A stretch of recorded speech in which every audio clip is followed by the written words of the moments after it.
Hi, today we're talking about starting your YouTube channel, and we're talking with my guest who already did that. He is an artist and creator and a coach. It's Coach Adam. Today with you, Awesome. we're going to talk about art and YouTube, and yeah, you are doing the YouTube thing, and my first question would be why? Why do live streams and videos? What is the reason to even So bother for with that? so for someone like myself, I think I would put it back with another question, which is why not? Right? Why not? You have this incredible platform available to you to share.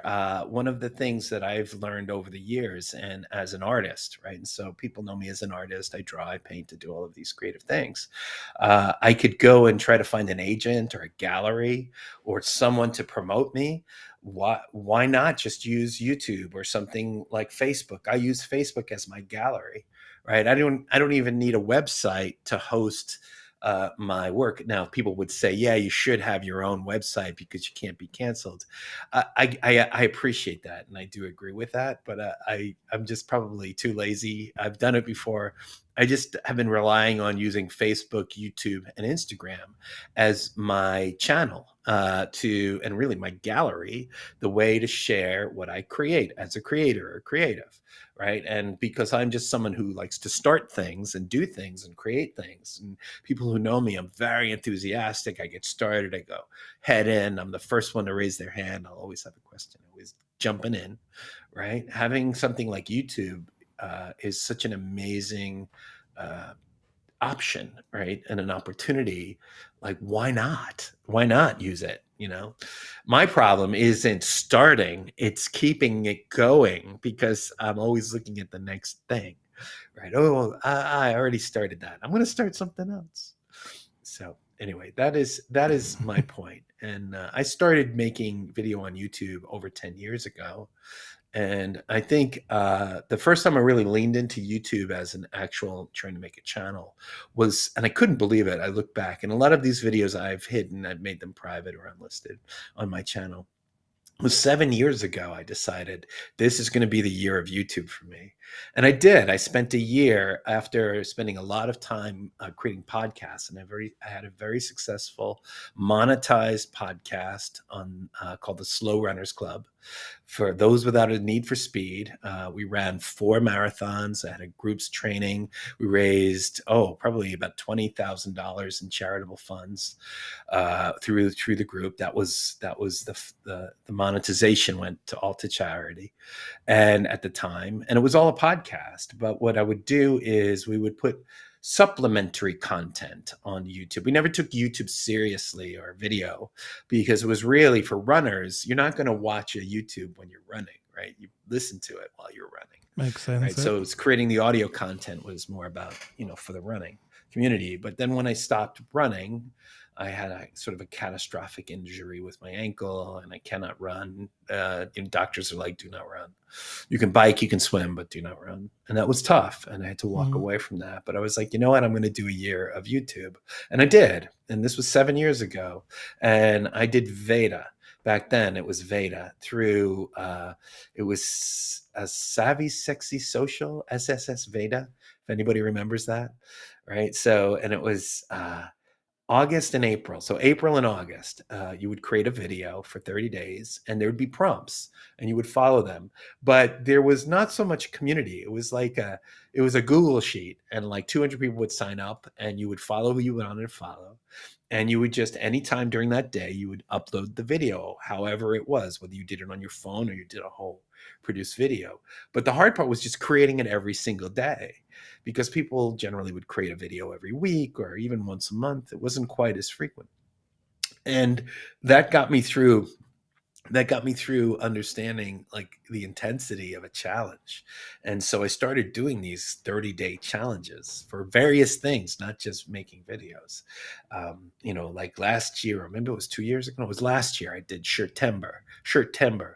I designed a t-shirt every day, every single day, and uploaded it for sale, like a design t-shirt every day in the month of September. So when I ended up at the end of September, I had 30 shirts in my t-shirt shop that I have.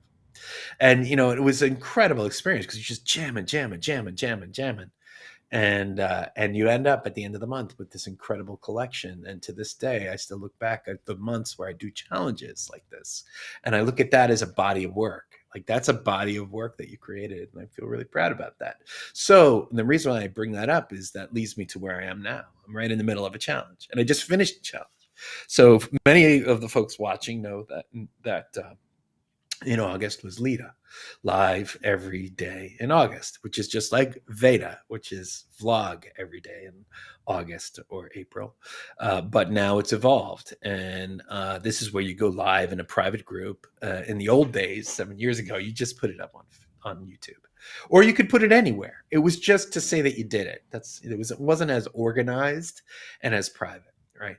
And it wasn't through Luria. It was like more just people all over the world were doing this thing. And so I just keep it going. Every once in a while, I get in these challenge modes where I put myself in a 30-day challenge where I say, you know what, world, I'm going to do something every day for 30 days because I'm a really big believer. One of my professors when I was in college, 40 something years ago, said to us, the greatest way to learn something is to do the same thing over and over and over again. And he had us to pick one object, and we drew that object every single day for the entire semester. And the object I picked were peppers, like jalapeno peppers, serrano peppers. As long as it was a pepper, Okay. he wouldn't accept it. It had to be the thing. And the reason why he did that was, I don't want you to think about the object. I want you to think about the process. And just by doing it and doing it and doing it, you'll get away from what you think the object is, and you really get at the core, the existential truth of drawing and what the thing is. And I have to tell you, by the end of the semester, I could draw a pretty damn good pepper. Yeah, I Right? believe that. Yeah, so I'm in the kind of the same situation right now as in this month. I've been draw a face every day, a portrait every day for the month of September, 30 faces in 30 days. And right now I'm ahead of schedule. It is the 22nd, but last night I finished the 25th face. Wow. And I can tell you there's been a lot of progress from the first face to the last face. And if you watch, you can see by doing this, I just get back into the habit of drawing and stuff like that. Yeah, And I could show you. Yeah, I could show let's you go to the comments and then we will look at Yeah, them. sure. Can you go full screen? Because I want to get the first face and I'll show you the latest face. You can see. As soon as I'm through the comments, I'll give you full screen. Yeah, but I'm gonna move off camera for just a second. So, okay. So so let's go to the comments. So Lala is saying Adam is almost at the finish line with his sketching daily faces, and she loves and looks forward to the daily sketches. And Anna agrees and says your sketches are amazing. Roy is saying he really enjoys Adam's speedy art. And then Mary Spiegel, hello, she's asking, and do you hear me again? Okay. I hear you. Yeah, so Mary's asking, do you sell the sketches you do on YouTube, and do you take requests? Do I take requests? Is that a question for me? Yeah, and do you sell the sketches? So do I sell the sketches? Okay. I do work on commission. And I do have some new commissions from the work that I've done. Okay. Yeah, which is really great. So I take requests? It depends. If it's a commission, if I'm being paid, yes. Generally, Sure, though, yeah. I'm trying to focus on drawing one kind of thing. Like I get a lot of requests for people's pets, and I love to draw people's pets. It's not a problem. One of the commissions I was doing was for someone's pet, and I do that. But as part of the challenge, usually the challenge, part of the skill of drawing is picking the right thing that you can draw. Like, so for example, here, this is a commission piece that I worked on. Like, so for example, I said drawing a face every day. You can see here, right? This is somebody's pet, right? So this isn't really more traditional of what I do. But let me show you. I'm going through here. I've got all of these drawings in front of me. I'm trying to find the very first one. Do I even have it? I think I might have even gotten rid of it. I don't even see it here. But I'll give it, maybe this is like this the second one or the early ones. I'll show you two of the early ones. So let me just do some magic here with my camera. Yeah, and while These you're are doing the magic, Paul Burke is in the house and he wants to know, do you accept commission nudes? commissions. Would I draw nude? Yeah, yeah. sure. Why Okay. not? So Paul, Why not? If go you send ahead me a and photo order that. reference, yeah. Yeah, sure. If you send me or you want to yeah. work together, yeah. And sure, Lala is asking, where do you find the time, Adam, to do commissions after all that you are doing? You just you make the time is what Okay. you do is you make the time, right? So that's I'm all about it. So these are two of the early ones, Wow. right? So these are two of the earlier pictures that I did in the beginning, right? And you can see they're nice drawings, but they have some challenges here, like the eye placement's a little off. This guy actually had a wandering eye here, or like you see in the eye here, it's just like a one big hunk and a highlight and everything else is dark. There's a lot of marking and it's very like cha cha cha cha cha cha cha cha cha. And here too, like see how the eye is just like a big black circle, right? So you see these are not bad drawings per se. They have a lot of emotion, a lot of meaning. They're pretty in the sense of how the line works. I'm not saying these are bad, but when you come down to the subtlety, right? I'll show you, like, this is the drawing I did last night, right? And this is the drawing I did the night before, right? So these are the little, and you can see how far I've come, right? So you see there's all this subtlety in the eye and kind of the stuff that's going on in the hair, and there's volume in the hair. You see how the neck is just kind of supple and subtle. Kind of interesting relationships things happening here in this shirt, right? And it's like it's far more complex relationship of lines, and it creates a psychological picture of the person, right? More so than just these, which are more like just characters, right? They're more like sketches or almost like cartoons of the person. Whereas these, I believe, and this just gets through, you do it over and over again. Like, think about it. If you were a guitar player and you're learning how to play some music or a song, the very first time you play that song, it's going to sound like the song, but it's going to be very mechanical and almost predictable in a way that you play because you're just learning it. But then as you get to really learn the song, right? So this is the more predictable way that I draw. And then when you get to really learn the subtle technique and how to do this, right, you start to get into the deeper, where you can get, pictures that really kind of capture more of the soul, or even the humor, of the person, which is something that's a little more difficult to do. And it just takes practice and time. And you do 30 of these things, and I can tell you that you will improve. And remember, this isn't like this just happened overnight. I've been drawing for more than 50 years, 5 decades of drawing. And how do you get good at drawing? You have to draw every day, no exception, every day. Every day I spend an hour or two drawing. And what I love about doing the drawings, right, is that it gives me a time to turn off the screen, right? So it gives me time to just lean into the picture and the technique and the beauty of the person, and really get in touch with the whole experience, right? And it's not about this is the most basic technology. It's a pencil.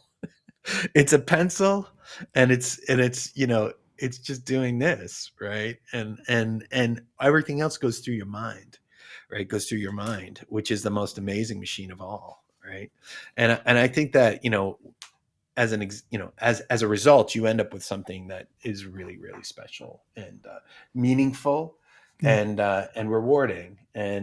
And right now, like, those are all the drawings. That's 30 drawings. Like, Wow. this is the whole collection here, right? This is the whole collection here, and I'm really proud of all of these, because these are one of a kind. These are hand drawn. They are really special to me. They're an example of the best me, of the best of what I can do.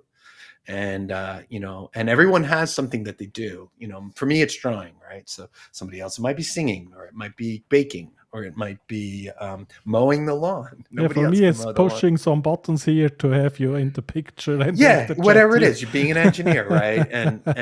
But what I Yeah, love about the drawing is, like, even if nobody saw these, I still have these yeah, drawings. they are amazing. Yeah, They're my legacy, and I have stacks of drawings like this, stacks and wow. stacks, boxes and boxes filled with drawings like this. And this is right now. I'm keeping all of these drawings in this box here. So Okay. these drawings live in this box, and there's another here. This is something this is a picture that my wife made this drawing. So isn't that cute? I put it in there with it. But there's other drawings in here too. And I just keep them all in here in this box. When I finish the drawing, they go inside, right? And so and then when I fill this box up, I'll get another box and just keep drawing. And you also have them digitally, so if anything happens to the box, yeah. So I have a have scanner one. here, and I Yeah. scan them in. Yeah. I will scan them in, and I will also, take a picture of them with my phone, and they're Great, on yeah. Facebook, and yeah, they're all around. Yeah. The So I the have scanner some. actually gives me a high quality version if I Okay. wanted to reproduce them or create a print Yeah. or something. So I have some questions from the Yeah, audience. sure. Emma Sure. is asking, where do you get your models from? Such a good question, and my video on Friday will address that. Okay. So I So do. we Yeah. don't So spoil it. yeah, I'm not going to spoil it. So on Friday, I'm going to be. I publish videos on Fridays, 3 p.m. I will be sharing with you where my models come from. Yeah, it's and the link to Adam's channel is in the description. So Yep, and you'll find out all about it. Yeah. So the next question is, how long does it take you to do one of those? It takes between 45 minutes and an hour and a half and 90 minutes to do one of those. But some of the reason why is I have a system set up. The camera, the lighting, the board, my pencils, like the picture. I use an iPad to see the picture and I draw it. I have a system set up so it's easy for me to draw them. Like sometimes if you don't draw often, you're like, oh, where's the pad? Where are my pencils? Where's the like I have everything set up. So when everything's all set up, my studio's ready to go, which it is. I just sit down. I can do one of these in like 45 minutes to an hour. And some of them every few of them I'll video or I'll film them or video them, however, with my phone, and I put out snippets of that on social media, and those have done really well. Seeing so people can actually see me as I'm drawing.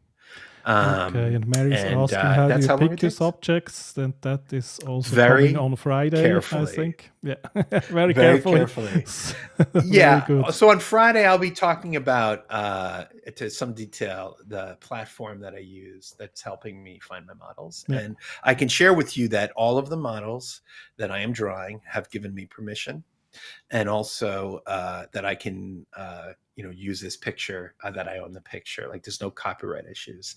And that's a real big issue. Some people who are artists, they'll draw celebrities and sports stars, or, I think it's figures through character. Like if you drew a picture of Mahatma Gandhi, that would be okay because it's a figure of history over time. Yeah. But for someone who's more contemporary, like if you're going to draw a picture of someone super famous, like Bad Bunny or Madonna, right, whatever, it's an issue because everybody has a right to their likeness and celebrity. And while it is nice to see those kinds of celebrity pictures and how you draw them, it's a good exercise. That's there. Some of the reason why people are excited over the drawing is because they know who that is. And so I'm trying to pick people who are interesting to me. Yeah. And also I picked faces that I feel like I can get to the core of who they are. And I think about, what are they thinking when I'm drawing them? Like, because I understand this. When you draw someone's face, you caress them. You think more about their face than they do. I'm drawing your teeth. I'm drawing here and behind your ears, your eyebrows. Like I'm running my pencil around and processing that part of that person's body. And it's a very intimate experience. It's like, wow, like most people don't even think about how the light reflects off of the eye, and that there's really no white of an eye, that the white is actually gray. that shades of gray, and that you act like, and that the ball of the eye is actually round. So you don't just make it white, right? You don't just leave it white and it looks weird, Okay. right? You actually have to like put marks in there to create the shape of the eye. And like, so that first drawing, it was just like a big dark circle, and that's why it looks so flat and cartoon like. But as I drew more portraits, I realized, no, you have to sculpt the whole face, and the nose and all of the relationship. I usually start with the nose, actually not the eyes. A lot of people just start with the eyes, and I start with the nose. I think the nose is the most interesting shape, and it's also the anchor. And then I build the eyebrows, and then I usually do the eyes, and then I work on the mouth. And then once, I usually save the hair till later, but since I'm a lefty, I usually work from the right to the left so I don't smudge it. Whereas most people who are righties, they work from the right, the other way. No, I work from the right to the left. People who are righty work from the left to the right, so they don't smudge it with this part of your hand, right? So I draw the left side of the hair, and then I move through and I go to the right. And hair can take 3 times as much as the rest of the drawing, because hair is so complicated. If you're really going to draw it, because there's all this stuff going on, and I don't have that problem. I like drawing Okay. people that are in hats or bald like me. But Yeah. if I draw a bald person, like I must have been tired that day. So Okay, I see. yeah, Yeah, but yeah, those faces, they are awesome, and yeah, I really feel like they tell us a story, and I think that's your intention there too. yeah, and actually, and they tell a story that's unique to each person, what they see in that person, right? So it's Yeah. not the same, and it's really funny. Like one of the pictures, let me see if I can find it. One of the pictures I had the hardest time in, and I'm almost embarrassed. I almost like, there's a couple faces that you will never see because I destroy them. Like they're just like, oh no, this one is just not. It's not good enough. You're never going to see it, and I bury it.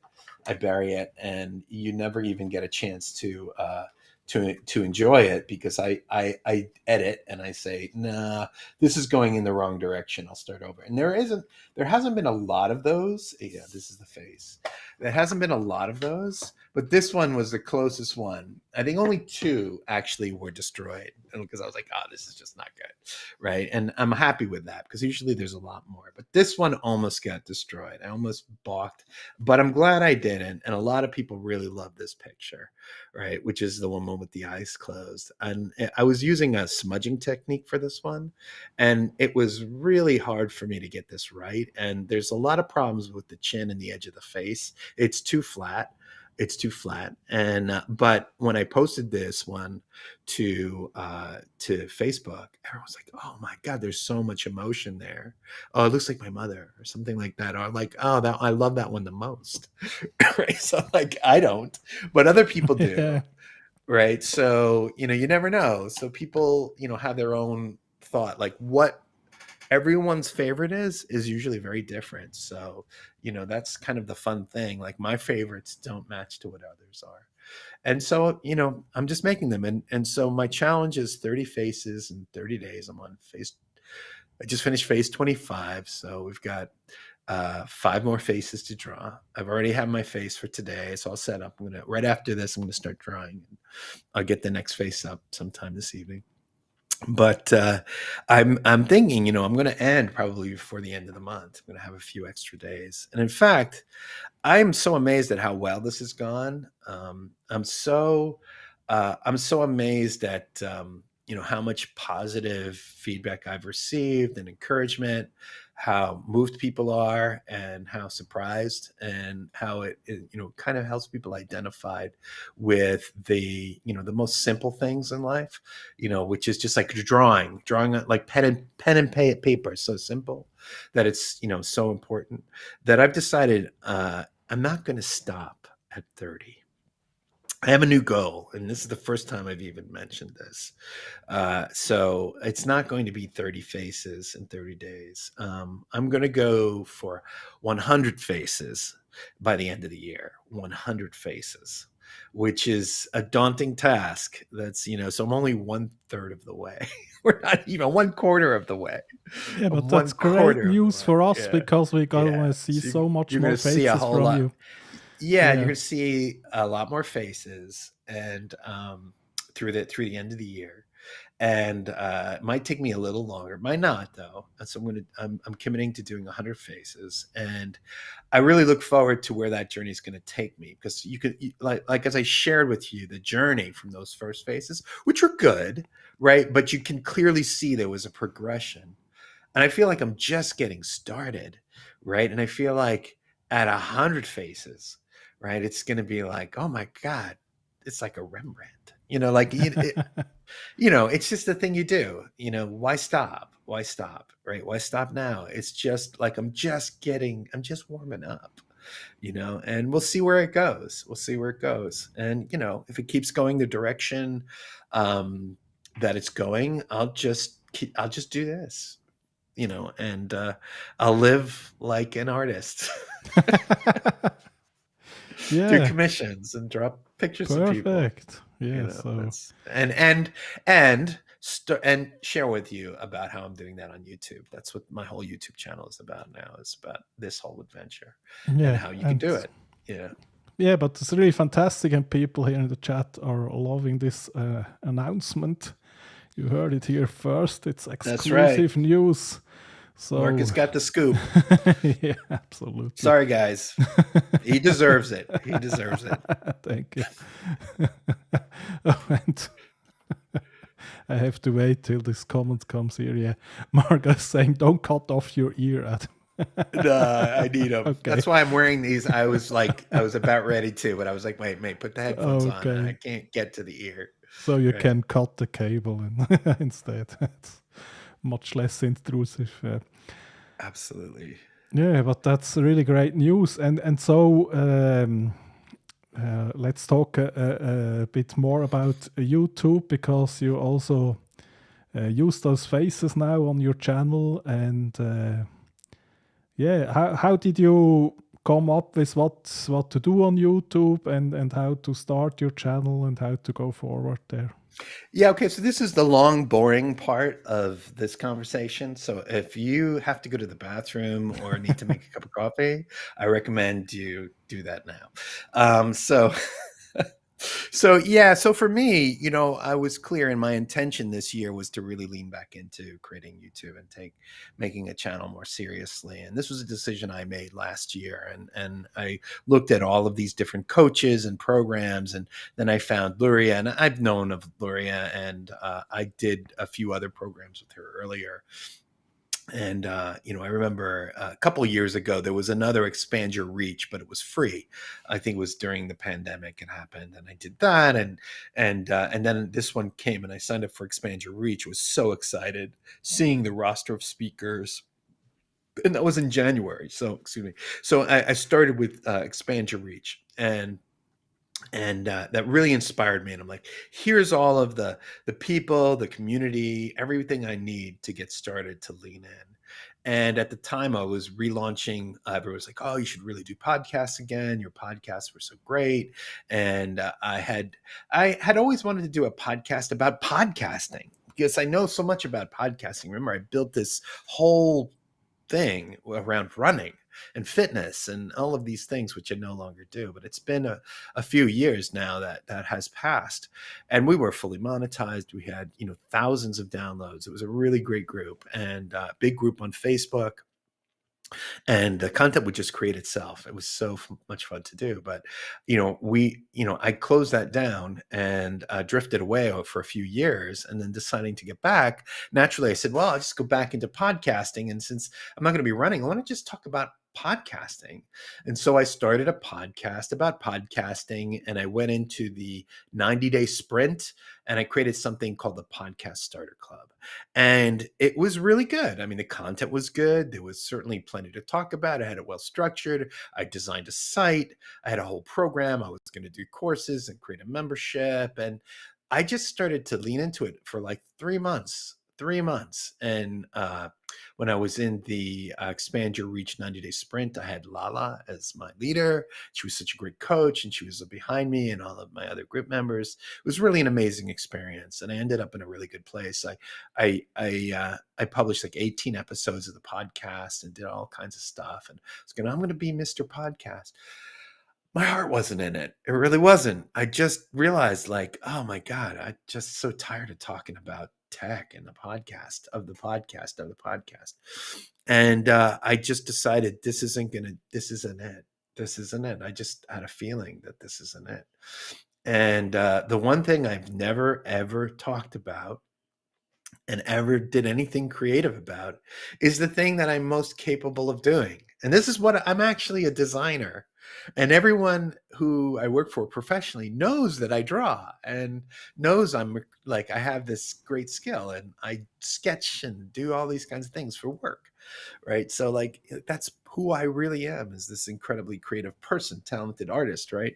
And I never really thought that that would be even interesting or worthwhile to explore, and as a content focus, and then I said, you know what, why not, why not? And so I started with this, and I started to focus my content, make a pivot from what I was doing into what I am doing now.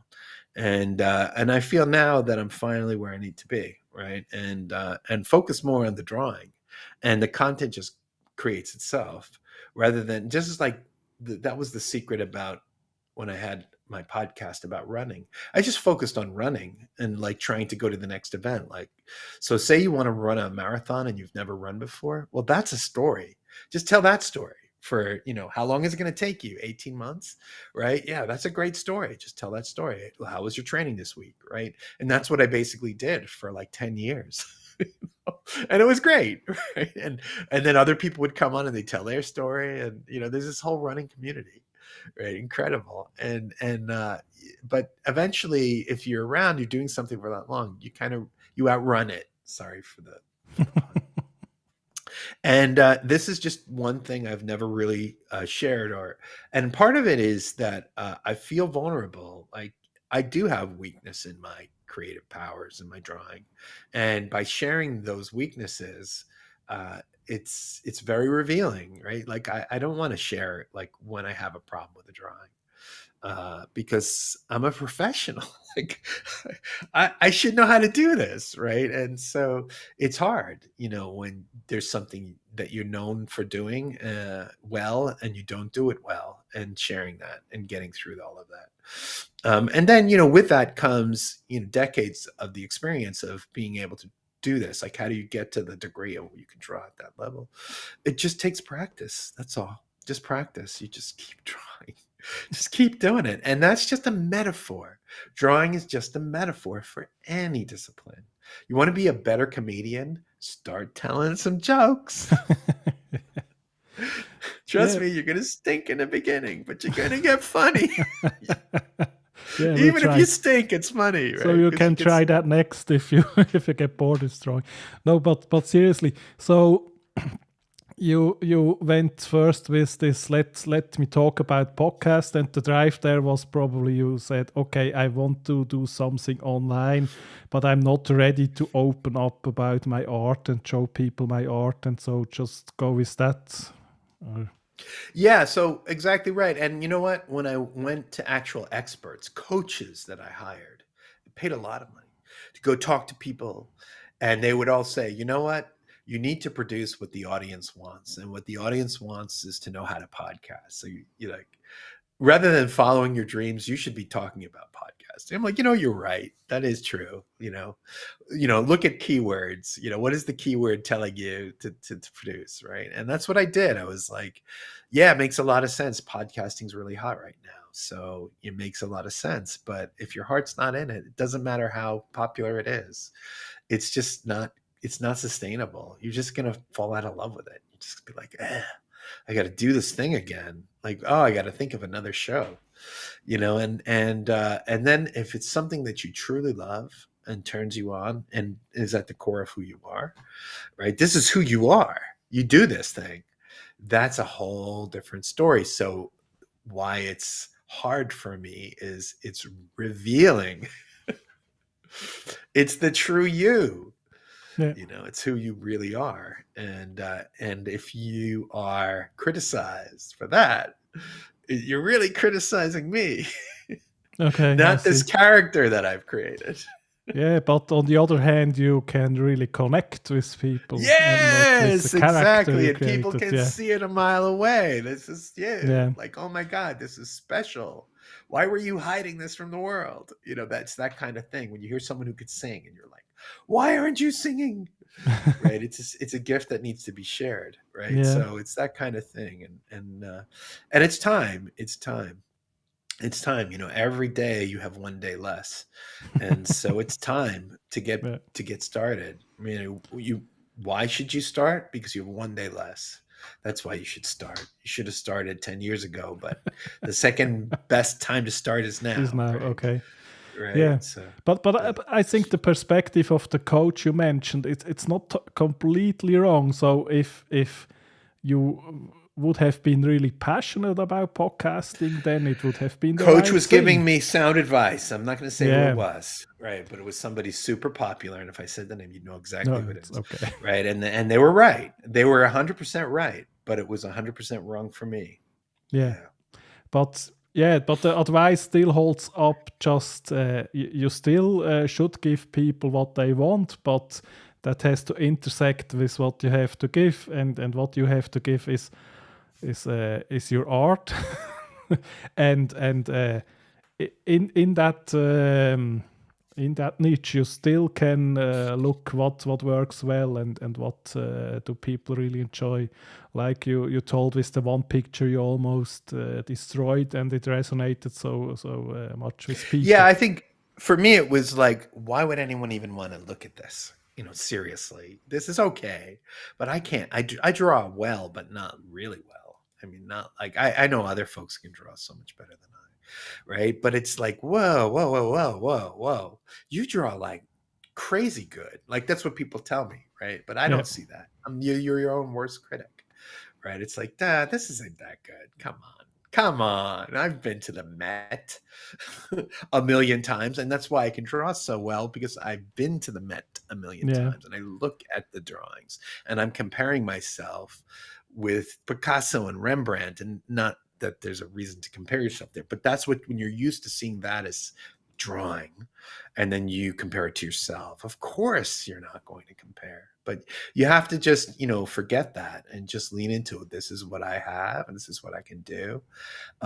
Maybe you'll feel something from this. I didn't even know. And then people are like, oh my God, I feel so much from what you draw. Please keep going. And especially when you draw somebody that they know, then it's just magic. It's just like, oh my God, you captured them. You yeah, captured them. And this will last longer than they will, longer than I will, right? These drawings will last longer than I will. And they'll be my legacy. That's the whole sure. thing. That's why Yeah, I always think about that digital. What happens if there's a power outage? Like, what happens? Like, where does all the stuff, where do all the beautiful backgrounds go? Right? yeah. Where In does the all in the that stuff end, go? everything will disappear sometime. But Or but even the drawings will go, right? yeah, But the even drawings, drawings in stone will yeah, someday go. But when you said, yeah, other people can draw even better, I was thinking, if that would be the deciding a lot thing, better. if yeah, sure. Oh, maybe. But if that would be the deciding thing, can someone do it better? Then only one person in the whole world could show their drawings, because only one person would be the very, very best. And Exactly. we No, need to, but we need to it's see all crazy. the other people It's drawing, and not everyone will love the same thing. And Yeah. In fact, I yeah, enjoy things that are not so good sometimes. Because yeah, it's more it manages my interesting. expectations, or I don't, I won't be as disappointed. Yeah, Well, and it's not so good, so I'm not that upset. yeah, maybe sometimes it's more interesting if it's not too perfect and has more Yeah, character. Yeah, exactly right, exactly right. Or a lot less stressful. Like, wow, I can't believe I'm eating this thing. I've actually had things in my life, like food or drink, that was so good that it brought me to tears. And the reason why it brought me to tears was like, I'll never taste something as good as this again oh, okay. because it's that good. And like maybe I will, but like I would just realize in the moment, like, oh my God, this is it. This is my moment to enjoy this thing. And I'm kind of sad because I probably will never have something as good as this. Whereas if you get stuff that's kind of middle of the road, it's like, yeah, I'll have this again. Okay. Yeah, but now that you found your passion for YouTube? What has changed in kind of your energy and your outlook and your goals? I think a lot more about the algorithm. No, what has changed? Nothing. I don't think a lot has changed because I've been doing this for a while. Like nothing major. It just you have to think about if you're going to use a platform like YouTube, how do you align it to the thing that you truly want to do? So you don't just your whole time is just spent organizing for YouTube. You know what I'm saying? I've seen channels and folks who produce content where it's more about the form and less about the substance. Yeah, sure. It's more about the form and the format and less about the actual substance. And so and I feel like I finally reached the substance, and I'll just worry about the substance, and the form will follow. And it's not always going to be perfect, but if what's carrying me forward is the quality of the work I'm doing, not the quality of the production. Does that make sense? Yeah, Like, here's sure. an example. We'll use a comedy example again. Like, if a comedian's really funny, I don't care how it's produced. It could be like recorded on a phone or a flip flop. It's not even a camera, and somehow it recorded it. Right? I'd watch it because the person was so damn funny. Right. And it's like, okay, like, yeah, it's a little blurry, but that person, oh my God, what a great moment that was. Right. And so it's like, whereas I've seen folks who produce stuff that's like almost broadcast quality, but it's dreadful. It's Yeah. boring. Right. And so that's, if you worry about the core of the substance of the thing, and let form follow. Yeah, form's not going to be perfect, but it doesn't matter because it's the thing that matters. It's the conversation here, Marcus. It's your conversations that matter. Yeah. It's not that we're using a certain software platform or even that they're on YouTube. Quite frankly, this could be anywhere. Yeah, So, sure. Yeah, and it there would has be been, fun if it would be in person, of course, but of course, but this yeah. is the next best thing. But since you pivoted, did you get less or more success on the platform By what measure? by your measure? Yeah. So, like, what is success? Right. Sure. So, am I getting more views? A little more views, but I think that there's a far more potential. I'm getting a lot more views on my shorts. Yeah. So I'm getting like, 1,000 views, even more. Some are up to like close to 10,000 views on the shorts. People really like to see the art on the shorts. I'm just starting the refocus of content on the long form. What I'm seeing now is because I'm working on optimizing also my description and title, around what would work for search engines that, I'm seeing more people are viewing each day, and so the numbers are going up again. Also, working on my thumbnails, like there's all that kind of stuff that you do, but that's not nearly as important as doing the thing that matters the most for you, because people can tell when you're talking about it or when you're showing it, whether or not it's like ringing true to the person who's delivering it. Right. And that's, I think, the first person you need to delight is yourself. Oh, that's nice. Yeah. Right. And if you're not delighted by what you're talking about, why are you talking about it? Even if you have a big audience, Yeah, it's sure. just, yeah, it's just not. So if we would define success as making meaningful connections with the audience, did Yeah. you have an Yeah. uptick there? Yeah, absolutely. I'm Yeah. much happier. Yeah, much happier. I'm not itching to change. And that was the thing that we started with. I'm really good at starting things. I'm not good at keeping them going. And this is something I just made an announcement. 30 Yeah. is not enough. We're going to 100, baby. That means I'm Yeah. going to continue doing what I'm doing, which is a really good Absolutely. I was thinking the yeah. same thing for someone who says I rather start new things. It's a big commitment, and Yeah. that means you're on the right path.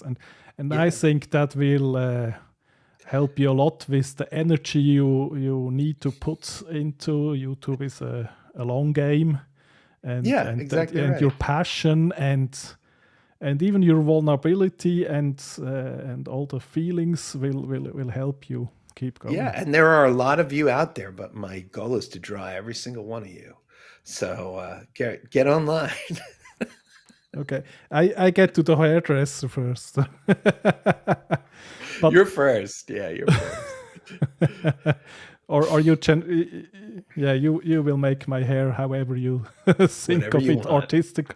No, you're the Exactly. artist, so you say You how can- it has to be. however you like. I aim to please. Yeah, but yeah, okay, maybe, but the art is not always just to please. No, you're correct. You're correct. You're correct. It is not. No, it's not. But it is to. I believe that it is to delight, and Yeah. sometimes delight is not always a positive delight. Sometimes it's just, oh, like wow, and it's not always just like all feel good.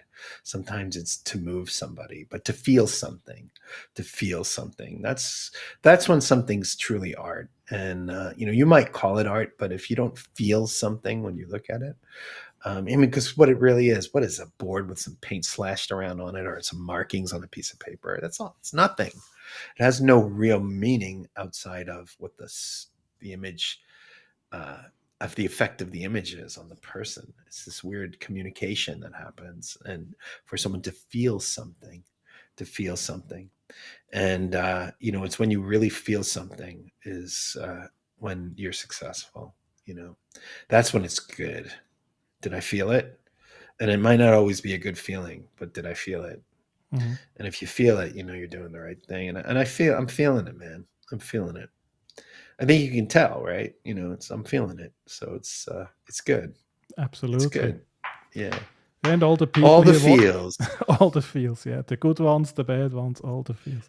That's right. And yeah, the reactions you are getting from people seeing your art, I think that is exactly because there is feeling in it, and it's not just. And it's their feeling. They're Yeah. feeling. They're not feeling for me. They're feeling, and that is when you can do something like that. When you can make someone feel, that's the best thing ever, right? That's what we're in it for, right? Isn't that what we're trying to do? To make people feel something. I mean, would you rather have like 100,000 bots giving you the numbers, or a few people that are really feeling? And I know most people would probably say, 100,000 bots might not be so bad if it gets me monetization faster. But when it really comes down to it, it's the feeling. It's the feeling. The delight. The Delight. Yeah. So I wouldn't dance for another. You remember that song? Delight. 1980? Something like that. That must be the 80s, yeah. Yeah, 1980, I think. 85, 86, something like that. Yeah, so Adam, but it was an absolute delight to have you, to have had you here. And yeah. Absolutely a delightful conversation as always, Marcus. And so it's such an honor to be on your show. Yeah, and thank you for everybody who's been giving me support and encouragement. And we're going to keep on going, baby. Yeah. So you heard it here. Another 70-something coming. And, at least, yeah. We're looking. And we'll see where we are. I'm not outside of the idea of even going past 100 once I get okay, there. but don't announce that yet. So yeah, no, we'll say that. Who's sure that's going to be for Anna's show. Okay. Perfect. Yeah, but we're looking forward to seeing much more of you and your art. And jump into the description. There is the link to Adam's channel. Thank you, everybody. And for today, our hour is already through. Thank you so much, Adam. Fast. And thank you, everyone here in the audience. I hope to see you next week. And until then, bye.